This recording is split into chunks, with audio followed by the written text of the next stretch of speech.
然是个女人，一个女人独自一人来谈买卖，能不能把你的头抬起来，让我看清楚你的脸呢？你是对我的脸更有兴趣，还是对那柄剑更有兴趣？当然是那柄剑。让人欲罢不能的女人，这世上多了去了，但是那柄剑独一无二。知道那柄剑在哪里的人，全天下不超过10个，而愿意卖的，就只有我一个。就看你出的价钱。都是深海的鲛珠，每一颗都价值黄金100两。出手果然阔绰。贵客从陈国来。哦，你是怎么知道的？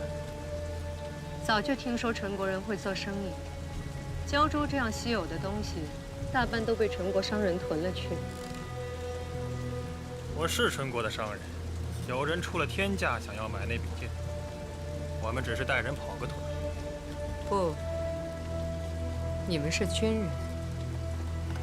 纯国的风虎铁骑使用一种单刃的马刀，东陆各国再没有人使用你们这种马刀的了。我对你们是什么人不感兴趣，我只想知道，我能不能活着拿到钱而已。你是那种让人觉得惊艳的女人，不会有男人舍得把你杀掉的，只要你带我们找到那柄剑。什么条件随你开。这世上还有您这样懂得怜惜的大人，真是我们女人的幸事。说吧，你到底是什么人？怎么知道那柄剑的情况？多年以前，那个名叫幽长吉的男人，把剑带到了南怀来，所以，自然是幽长吉身边的人最了解剑的下落。你是幽长吉身边的人？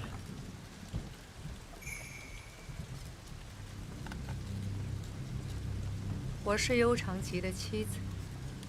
你是幽长吉的妻子？这么说，你是来卖你丈夫的遗产的？还是说，你根本就是想跟我开一个天大的玩笑？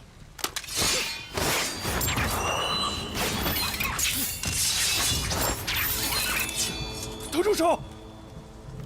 天龙的蜘蛛丝，你究竟是什么人？你想要怎么样？我只是一个失去了丈夫的女人，希望守住她的遗物罢了。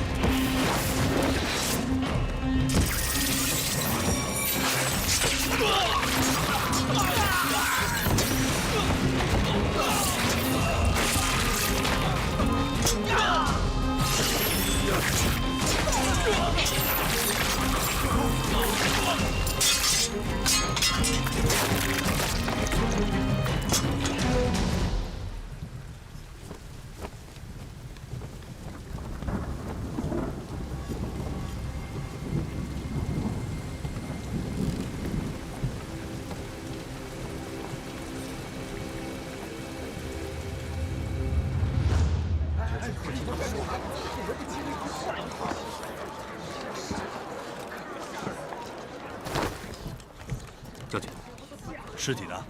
我到的时候已经搬走了。据说仵作正在缝合，大概15、16个人，但有40、50块，缝合起来估计要点功夫。谁搬走了？我不是说过不要让任何人动尸体吗？将军，说。据仵作说，死者都是军人，受过严格的军事训练，这从他们手上的茧子就可以说明。其次，杀人的武器是同一个，是一柄极薄的刀，或者是剑，能够瞬间把人体切开。15、16个受过严格训练的人被同一人所杀，真的是挺奇怪的，就像是鬼魅在杀人。你们都出去吧，别再让任何人靠近现场。是。走了。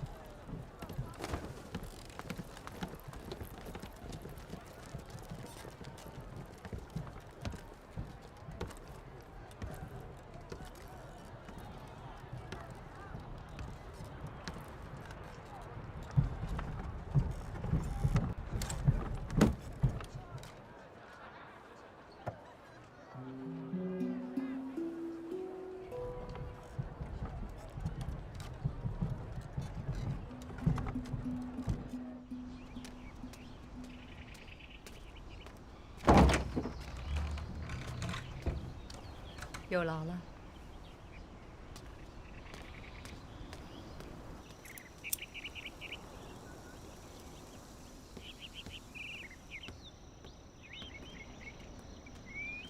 抱歉，来晚了些。毕竟我是宫中的女官，出入不太方便。最喜欢南怀的这个季节，满院的紫菱球都开了，怎么看都看不够。西将军叫我前来，不是来赏花吧？苏上公不喜欢吗？来南怀最大的进步，就是种花，只是缺少了一个一同赏景的人。西将军，请说正事儿吧。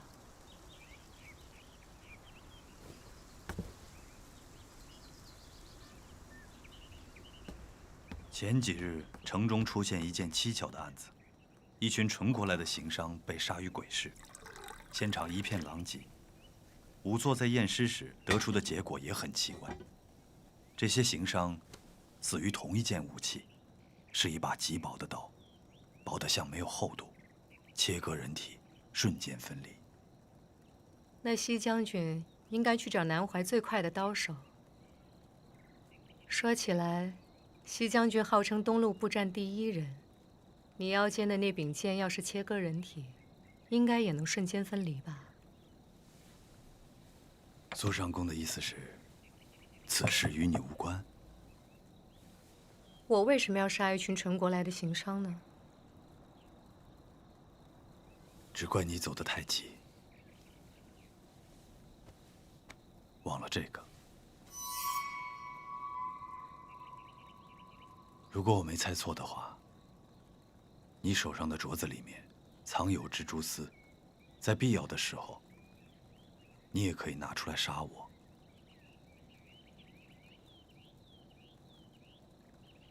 你想多了，那只是我用来防身的东西。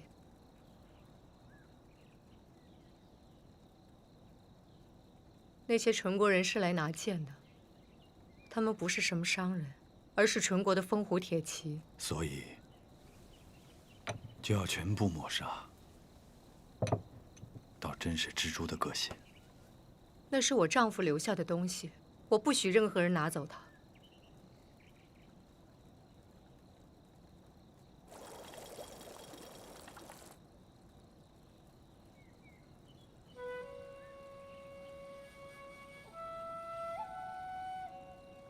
还有一件事，我要转告于你。铁皇回来了。易天瞻，他来做什么？他来取那柄剑，他想天驱重聚。他的野心你知道，铁皇是个执着的人，所以，顺清，你要小心。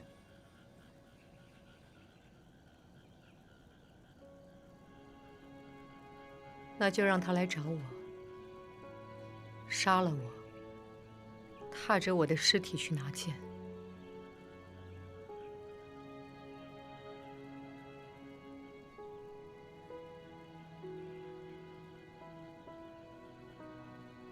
那柄剑是天下人都觊觎之物，天下人都觊觎之物，便是不祥之物。你留在身边，早晚会祸及自身。放手吧，让那些人去争，去抢。天下很大，你随便去哪儿，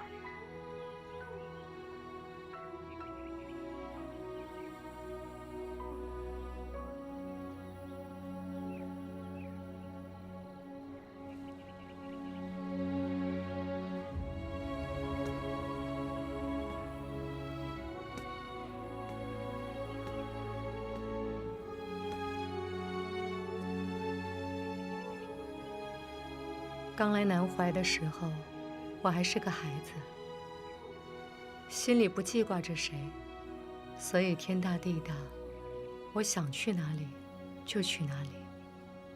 本以为南怀只是逆旅中的一站，可到了南怀，却留下了。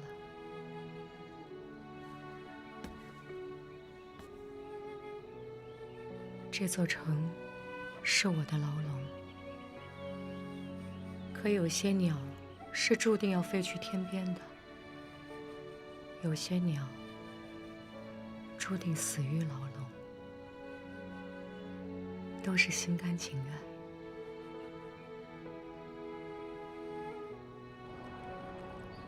国主，这是西将军送来的今年济公玉录取新生的名册。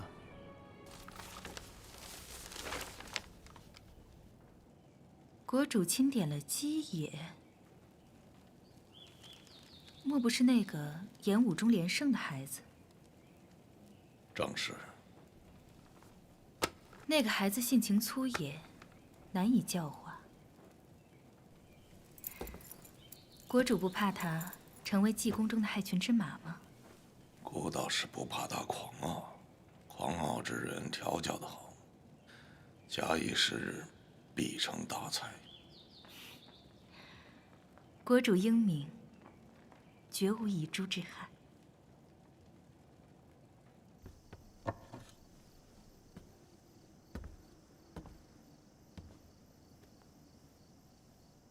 我在庆阳的老师说，刀术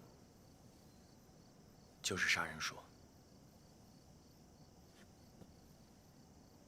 那这济公是教我杀人的地方吗？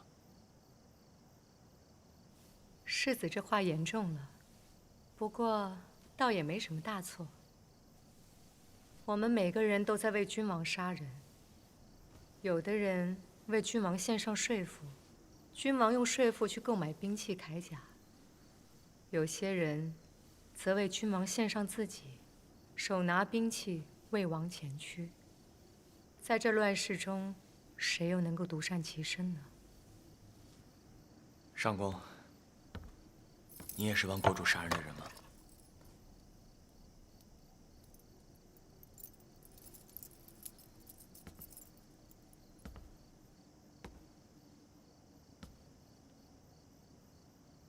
世子怕不怕我？我知道国主派上宫来，是来监视我的。是啊，你是国主以10万担粮食交换回来的筹码，身上系着国主最想要的青阳骑兵，又怎能没人监视你？是，我也是这么想的。知道了这些，还不怕我？不怕，为什么不怕？没有为什么，就是不怕。不怕就好。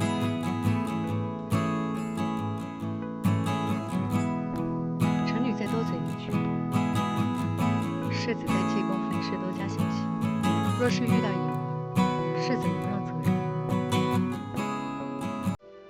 颖儿是济公的首座弟子，他可能会来找你麻烦，但他原本不是如此，只是被我宠坏了，有些焦躁罢了。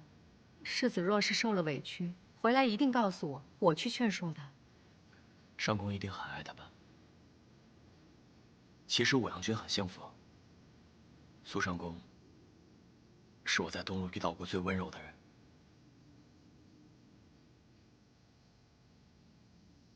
真怕有一天，我会让世子失望。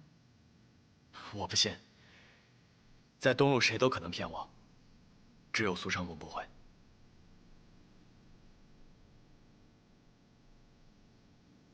世子早些休息，明日入学，不能迟到。是。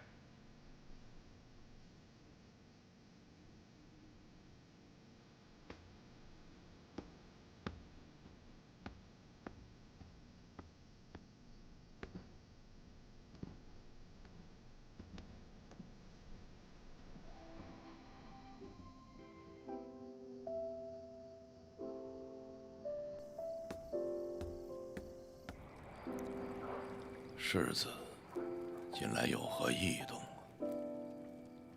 禀国主，世子近日都在宫内活动，只是偶尔会与羽然郡主一起出宫玩耍，其他一切正常。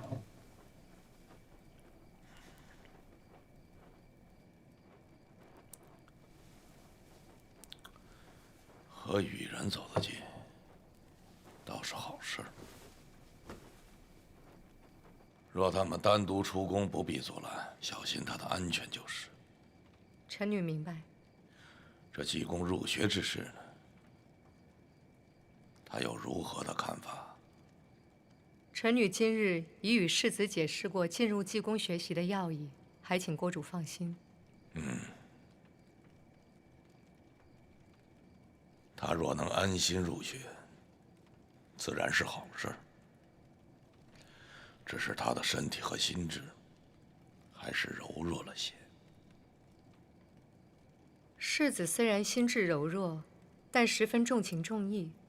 他身体不甚健壮，却不屈于武力，对宫中诸人更是亲善友好。这点倒是与其他青阳人颇为不同。你与他朝夕相处，一定要让他知道，夏堂是他唯一的依靠。世子内心极为明敏，虽然善良纯真，但却有他自己的判断。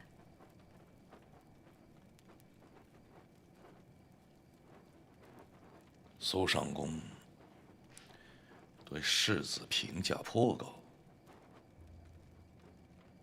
是不是动了恻隐之心了？忘了孤家的交代。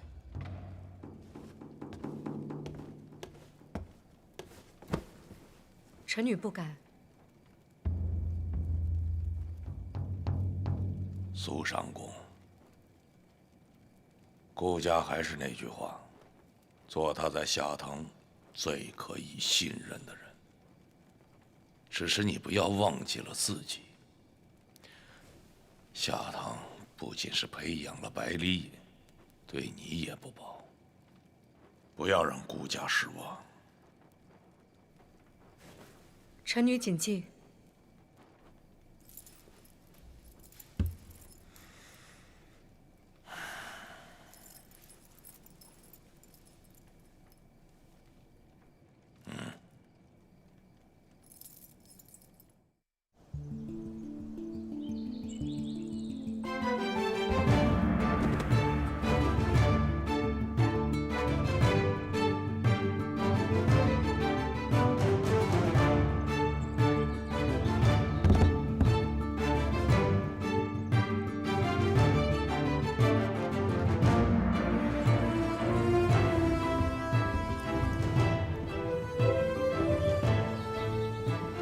在这里留下牌位的人，都不是普通人，他们都是东路的英雄。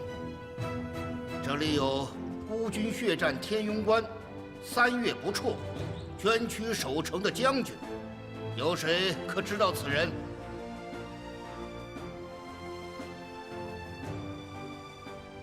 我知道，夫子，此人是李陵新将军。你想要太平，最好的方式就是杀了你所有的对手，这是他的名言。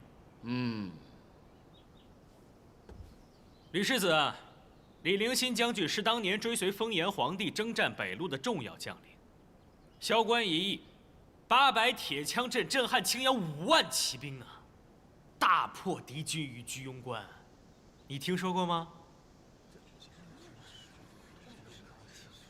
李陵新将军的故事，我之前在草原就听说过。我们草原人尊敬这样的武士，但同时不会惧怕这样的对手。很好，这位是武阳君白离隐，他是济公的首座弟子，负责济公的刑律。希望你们不要辜负国主的期盼，国家的兴亡、家门的荣耀，都在你们的2肩之上。是。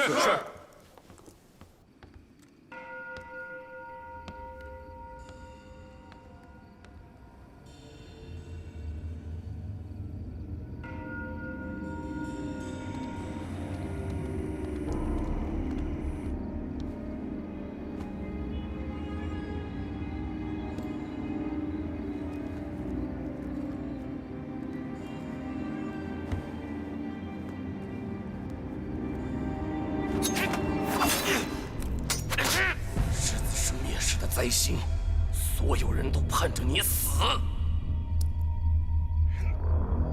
不管是谁派你来杀我，你让他亲自拿着刀来。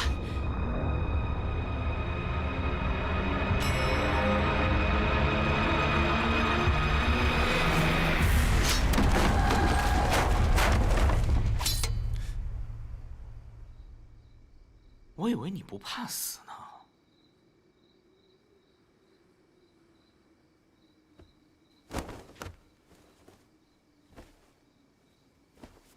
难道君侯对杀人就这么有快感吗？乱世中，男人要功业，就靠心狠。这让人恐惧的功业，能维持多久呢？你生来便是世子，就以为天上会赋予你尊敬，你不用看杀戮的残酷。但我告诉你，天地才是最大的战场，没有人能幸免。原来公子以为我不曾见过杀戮啊！我见过，只是在公子眼里，刀剑和强权统治着这个世界。可在我眼里，你这刀剑跟你一样，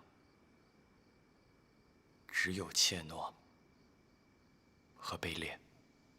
你以为我不敢杀你吗？你不敢！百里国主就是你的功业，你不敢忤逆他。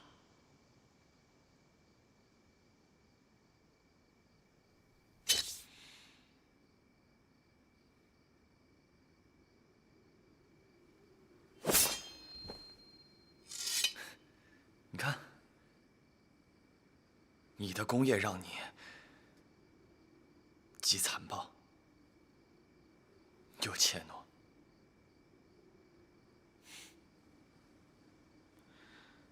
小子，我告诉你，很快，连他我都不会惧怕。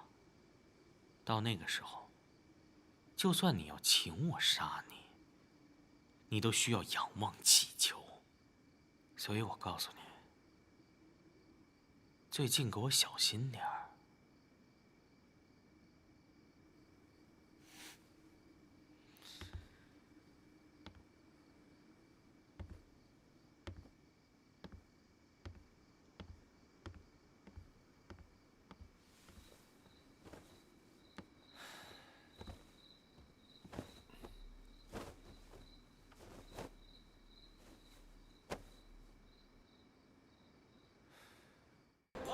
英雄莫死闯塔，借羽魔的铁剑，长鞭跨马称王。好，上回述说到蔷薇帝经越晚舟，坐山观虎，斩平山君罗子寿，占领平国。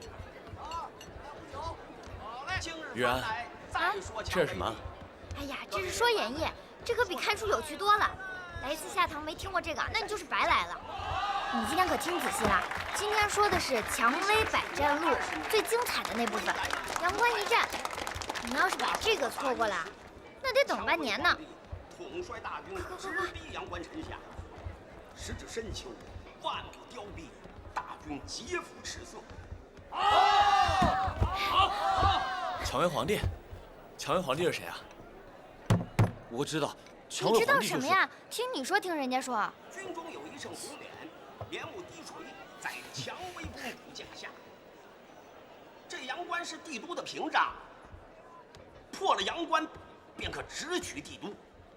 此时，蔷薇皇帝喜欢的蔷薇公主就要死了。他和她从小就是最好的朋友。他最大的心愿就是看着她登上太清河，当上皇帝。后来，蔷薇公主就死了，没能看见蔷薇皇帝登上帝位。昨日青丝中见红姑，月色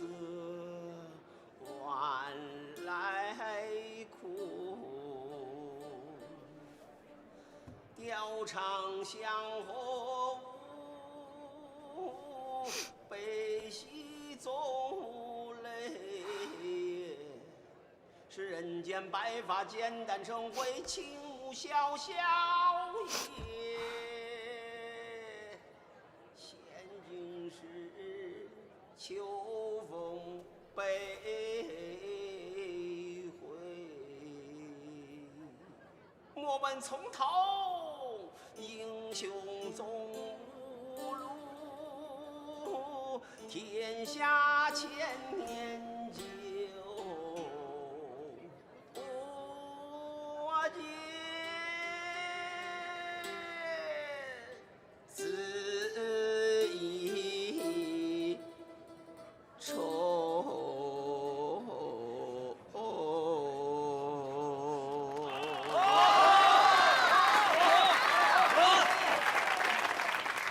蔷薇皇帝为了他最心爱的人征战了天下，可是最后还是没能得偿所愿。想必啊，蔷薇皇帝肯定很落寞吧？至少，他得到了天下，这也是蔷薇公主最想看到的。玉然姐，你们再给我讲讲这个故事吧，我之前没听过。哦，好，我来讲了啊！哎，这个蔷薇皇帝是我们应朝的开国皇帝，是东路第一大英雄。蔷薇公主，哎，玉然，蔷薇公主是蔷薇皇帝从小最好的朋友，对不对？对啊，对，最好的朋友。他们的故事里面，我记得还有一个人叫什么纯文公子，对，什么纯文公子？人家叫文成公子。对，我之前听说书的先生说，这个文成公子是当时最聪明的人，他和这个蔷薇皇帝也是好朋友，他们两个有共同的志向。那个词叫什么来着？志同道合。对，志同道合。他们就是志同道合的那种好朋友。再加上蔷薇公主，所以他们三个就是最好的朋友。三个？我们也是三个。是啊。是啊。来，把杯子拿来。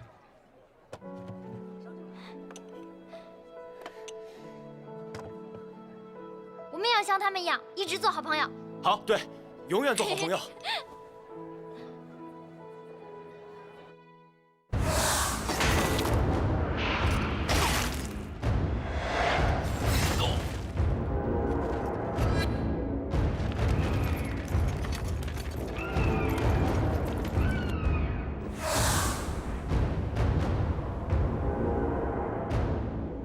李国犯我疆土，下堂危如累卵呐！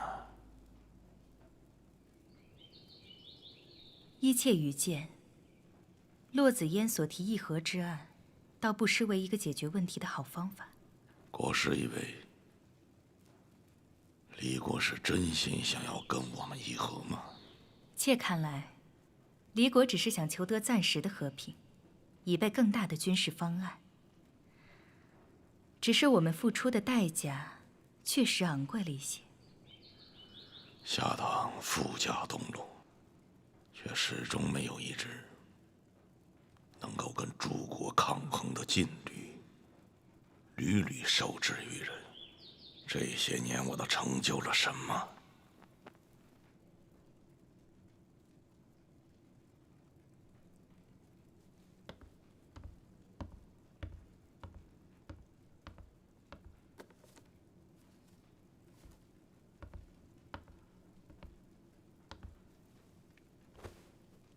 这是这些年国主成就的一座繁华的南怀城。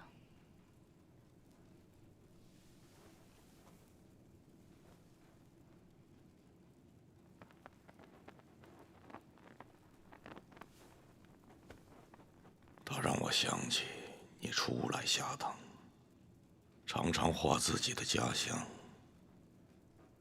那时顾家根本不知狱卒为何物，还以为是你梦境之中。这是顾家初见国主，独立小桥，满袖清风。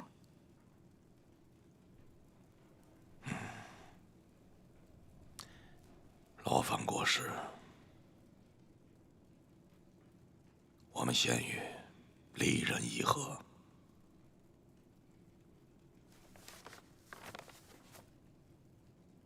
好。撤！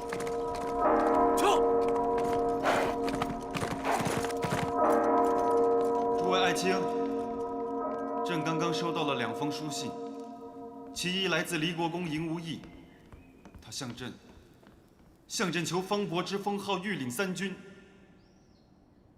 其二是前方的军报，夏唐国在边境之战中溃不成军，现已向离国各让15城示好。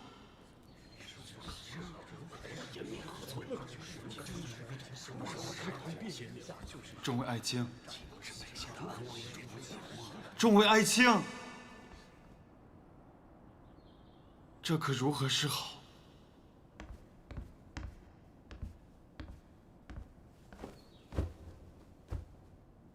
陛下，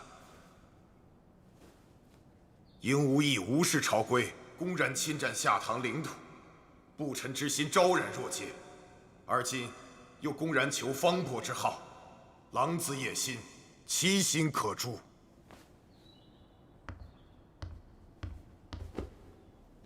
陛下，臣却认为非也。臣素闻离公麾下有5万虎狼之师，凶猛异常。他们身着红衣亮甲，名为赤旅，而这其中又有5000精锐之轻骑兵，快如雷电，又名为雷骑。他们雷霆万钧，夏唐自不可挡。损失15城，怕是夏唐最少的损失了。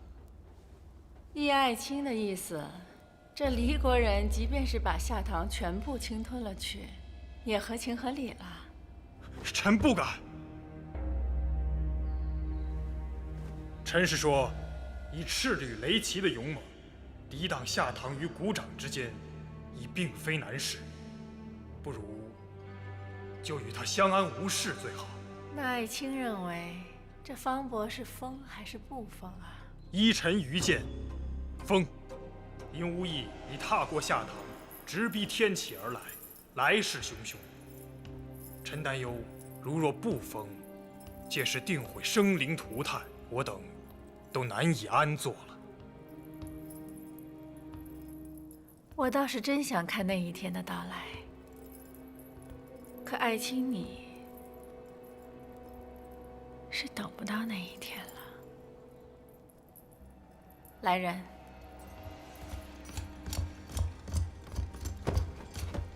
殿下，殿下，陛下，陛下，陛下！退朝！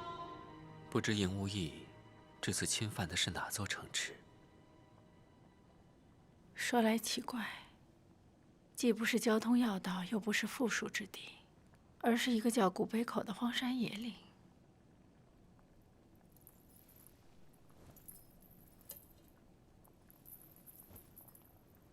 以宁卿看来，赢无益这头狮子已不在夏唐，而是向帝都伸出了爪牙。怎么讲？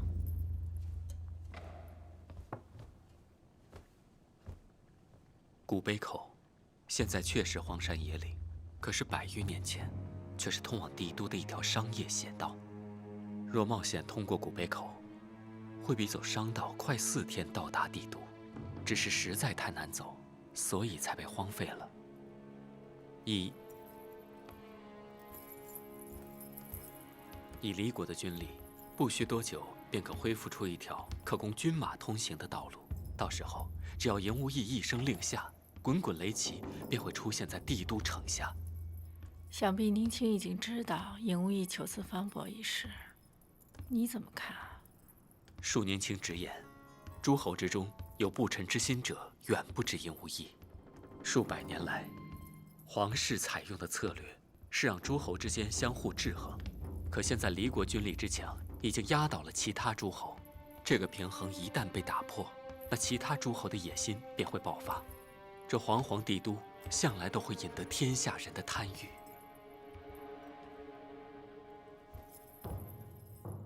你有什么对策？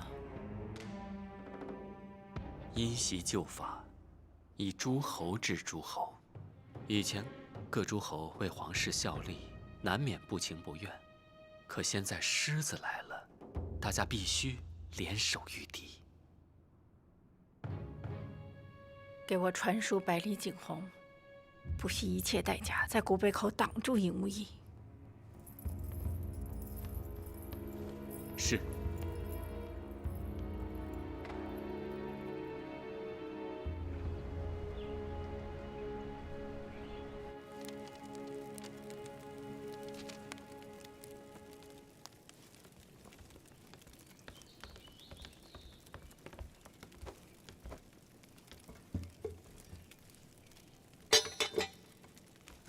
国师想必已猜到这是谁的来信了。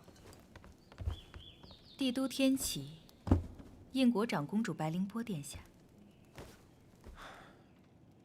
我在诸侯中能有这样的地位，全是长公主所赐。冒大不韪与青阳部结盟，也是长公主授意。长公主有命，我也不得不遵从。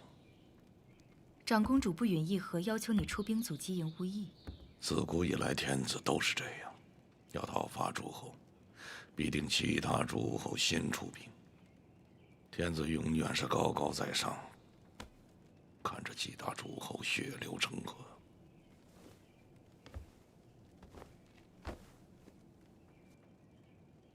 不能想办法拒绝吗？拒绝了长公主的调遣，就是拒绝了她的好意。从此往后，就再也别想得到帝都的恩宠。天下女人，有几个心胸宽广的？我拒绝她一次，她得记得10年。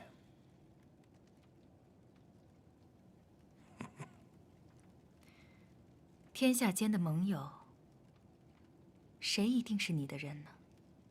大家都有利益的交换，我也是有求于您，所以才会在这南怀城里静谧那么久。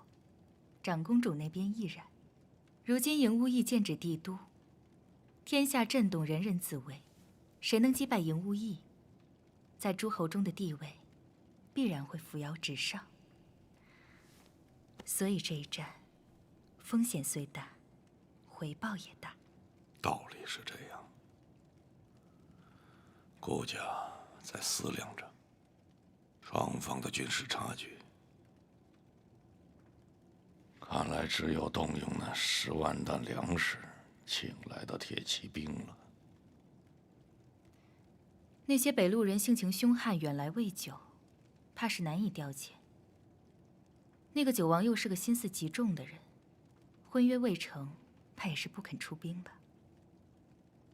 虎狼屯邑结壁，不让他伤人，就得放出去咬外人。九王自是不肯轻易出兵，那顾家也有对策，只要一人上的战场，他就会请兵出战。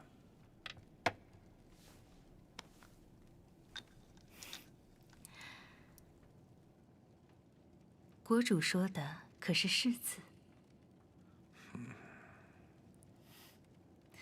国主思虑的清楚，处处皆无险招。这是孤和离国抗议和了几日，便有撕毁条约。那军国大事传到万民口中，如同儿戏呀。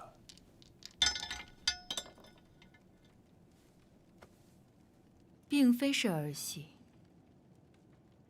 君主有君主的不得已，时局动荡，便要顺势而为。这是我们争雄东路的好机会。你们的对手是来自离国的俘虏，他们在战场上受到了屈辱，心中燃着复仇的愤怒。他们手中若是有刀，就会将你们砍成肉酱；他们若是还残留着指甲，就会将指甲刺进你们的喉咙里。这是最接近战场的演练了。那么今天，你们将是2人一组，请多珍重啊！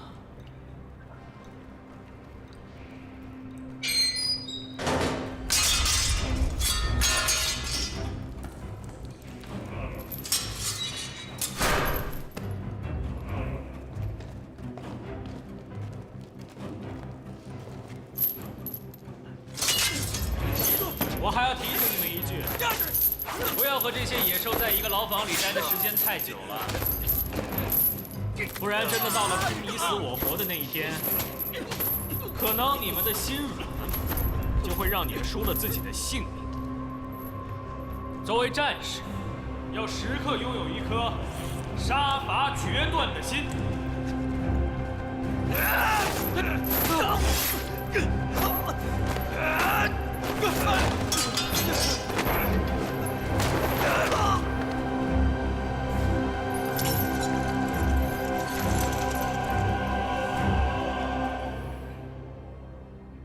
俩毛孩子，跟我在战场上见过的下堂军人一个德行，眼神软弱，就跟丧家之犬一样。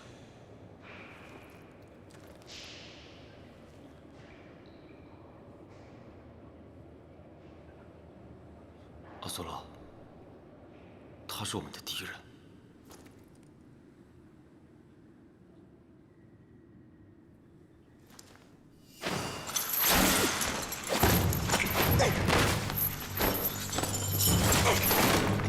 姐！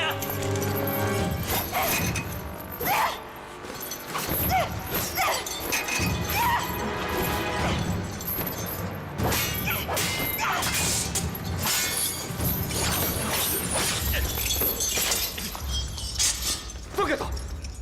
你们这样的人上了战场，只配做我的刀下肉泥。你是女人，我们不想伤害你。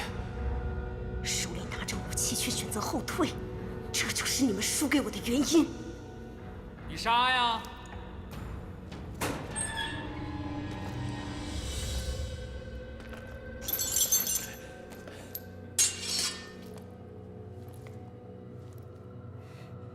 杀呀！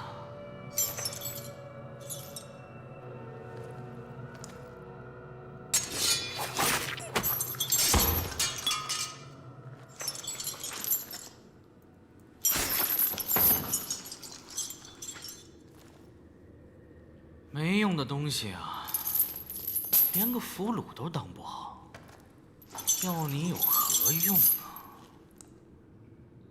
不过他有句话说的是对的，拿着武器还倒退的人，注定是失败的，所以你们一定要总结教训。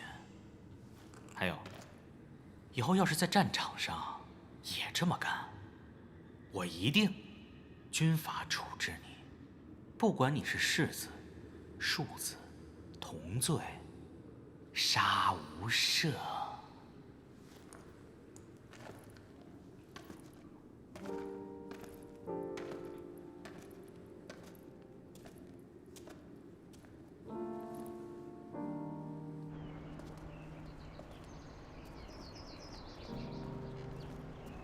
阿苏拉，你是不忍心吗？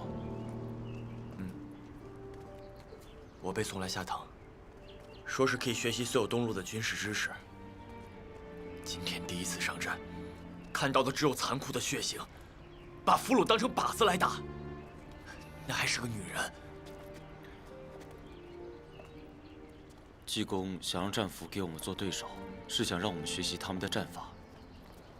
不过阿苏拉，你不是下堂的人，离国的战士也不是你的对手，狠不下心来，这也很正常。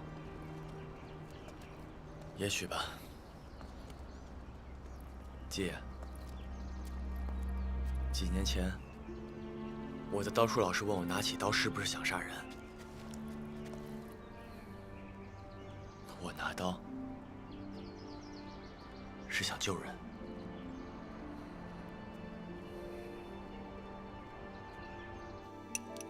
今日济公的事，我都听说了。苏上公，我想问你个问题：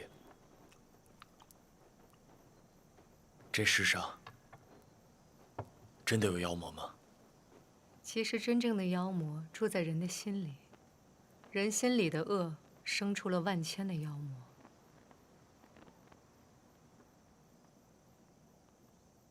世子，请你答应我一件事。上公请讲。请你一定要保护好你自己。至于武阳君，无论他做了什么，请你相信，那一定不是他的本意。他只是心里藏了太多的愤怒，又太想证明自己。虽然我不知道武阳君为什么一定要这么做，但他对我和姬野说的一句话，我却……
禀国主，世子近2日一直在济公内学习，一切如常，并无任何异动。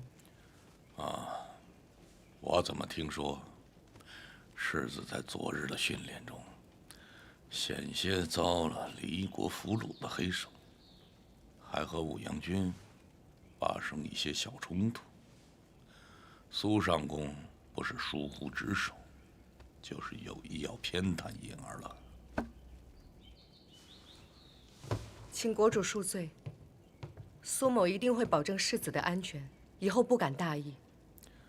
苏上公的心意，顾家了解，顾家也不会降罪下来。颖儿也已经成年了，再过几日，我打算带她去地宫走走。苏上公替颖儿保存的那枚指环，是时候拿出来了。国主，那柄剑极其凶险，以颖儿现在的心性，是根本无法控制的。那柄剑是属于她的，只有颖儿有可能成为那柄剑的主人。国主应该知道那柄剑的力量，寻常人根本无法踏进他的圈子。那柄剑不仅寄生着他父亲的灵魂，也寄生着其他所有被剑所吞噬的灵魂。它的可怕无法想象。颖儿的确是那个最有可能拔剑的人，但是以他现在的心性，是根本做不到的，国主。可他的父亲曾经拔起了那把剑，不是吗？只有持剑的人，才能成为一代一代天驱的首领，成为一代一代的英雄。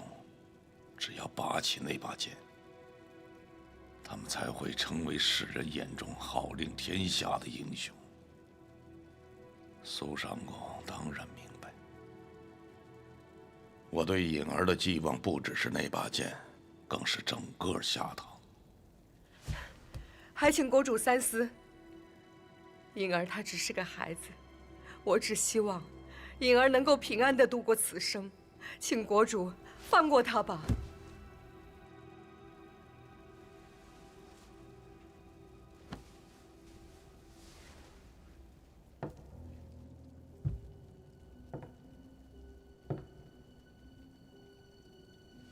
不再是孩子了，你也不再是他的养母。从你带着他投奔孤家的那天起，他就只有一条路能走，要么成为拔剑而起的英雄，要么就像个懦夫一样的活着。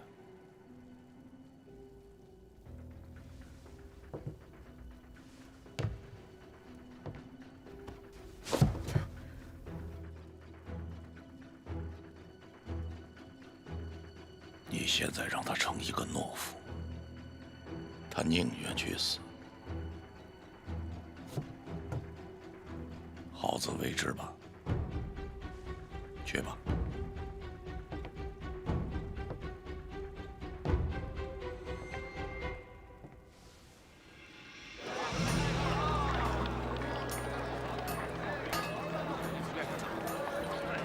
都来瞧瞧嘞，瞧瞧。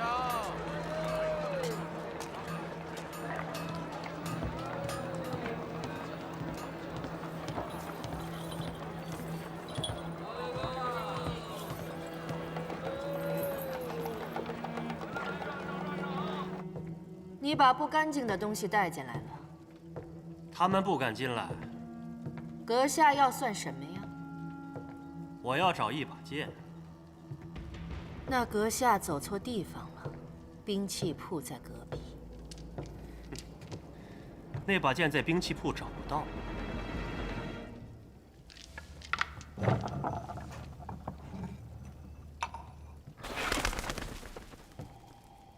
阁下要问的是一件陈年旧事，可时光太过久远，想要追溯很难。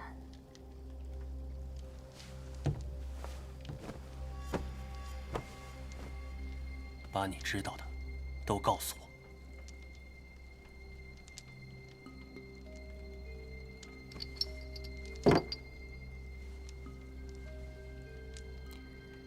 我听说有个名叫幽长吉的年轻人，他乘着一艘小船，顺地下河而下，带着一把沉重的古剑，英姿勃发。可惜遭遇了天驱武士团的刺杀，可他居然以一己之力击退了数十人的围攻。我问的不是人，我是问剑。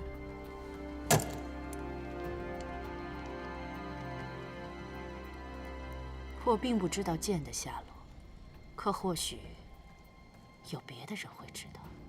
月圆之夜，阁下带着足够的钱，再来吧。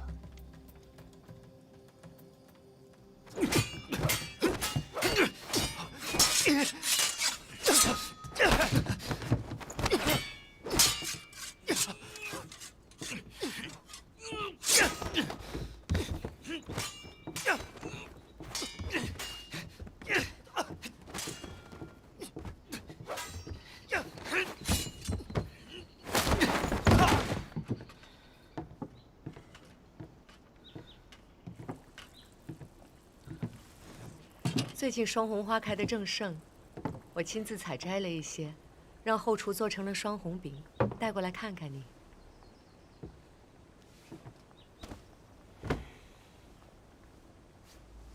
记得当年我带着你从晋北一路乘船下了南怀，这一路上你都很警觉。可到了南怀就好了，因为那里的特产有你最爱的酥皮点心。尤其是这花瓣做馅的双红饼，你每天都要吃上一块。苏上公，我已经不是小孩子了，不用每天吃点糕点才能入睡。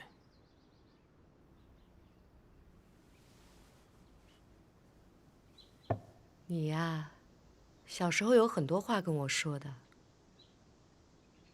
现在越来越大，话也是越来越少了。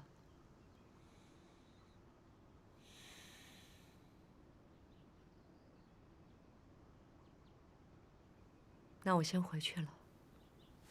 苏上公，我有件事想问你啊，我父亲到底是怎么死的？蔷薇公主最大的愿望，就是看蔷薇皇帝登基。于是蔷薇皇帝不顾一切代价强攻山阳关。看来喜欢一个人，就在做他喜欢的事情。你喜欢这本书啊？玉然，哎，你来了。我前2天听说书人讲蔷薇皇帝的故事，我好喜欢。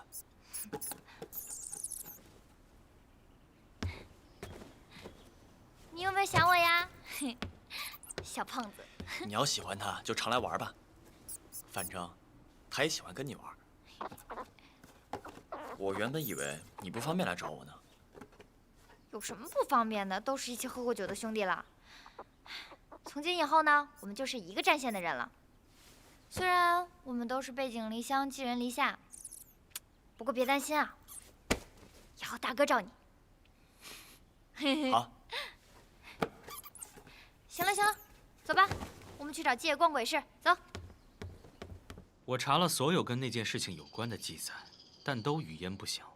我只知道我的父亲是晋北国人，世家出身，仕官于皇室。而他另一个秘密的身份是天驱的大宗主。有一天，他突然离开了帝都，带着天驱的圣武苍云谷尺剑来到了南怀，但却被不明身份的人给杀了。事实也确实如此。杀他的到底是什么人？颖儿，你问的问题，有些我知道，有些我不知道。有人觉得他是罪人，但其实他问心无愧。当年全天下的人都想要杀他，一路上他遭遇了无数次的伏击，可至于最后谁得手，到今日仍然是一个悬案。国主说是陈月的人杀了我的父亲，你怎么看呢？这未必是真的。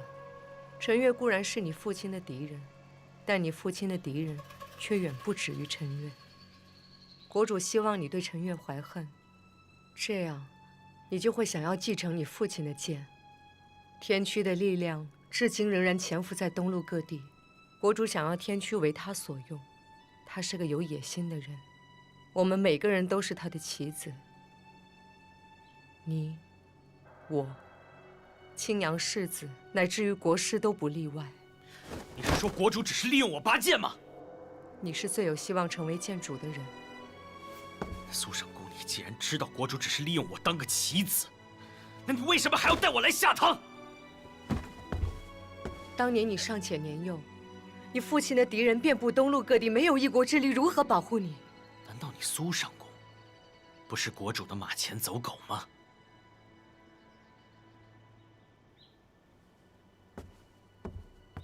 苏上公，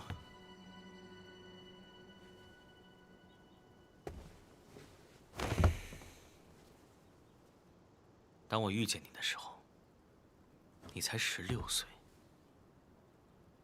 我拿你当我自己的亲姐姐看，而且我也一直想有这样的一个姐姐，好看，又照顾我，英姿飒爽的。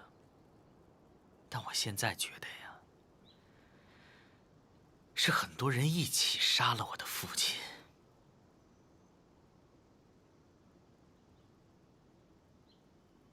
而你就是其中一个，对吗？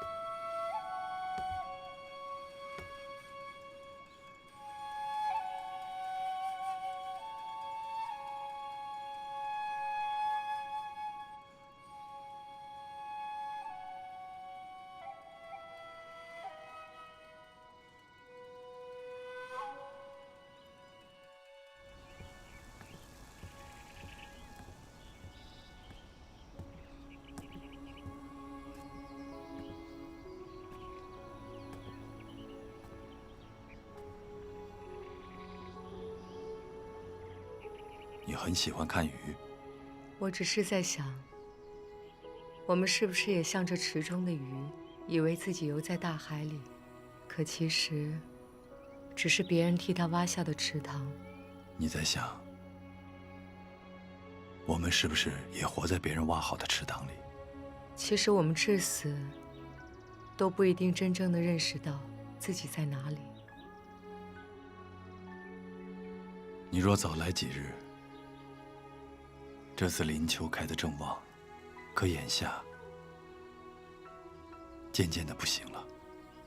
不应时节的花儿，到底是要凋落的；不合时宜的人，终究是要离开的。国主已经找过我了，他想让颖儿去地宫拔剑。意料之中的事，国主等了那么久，就是为了这一刻。顺清，离开吧。离开？我不会离开，就像西将军守护着这些花儿一样，我也有我要守护的东西。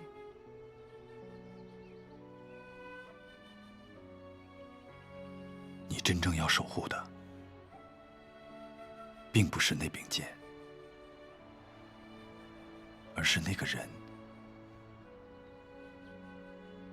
你不是一个天驱，守护那柄剑的责任不应该落在你的肩上。可是能守护那柄剑的人已经被杀掉了。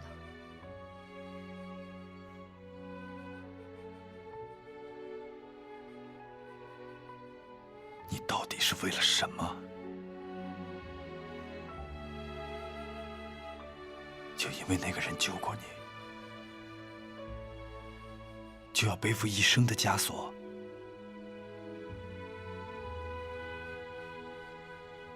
这天底下，每个人都有他的牢笼。那把剑，就是我的牢笼。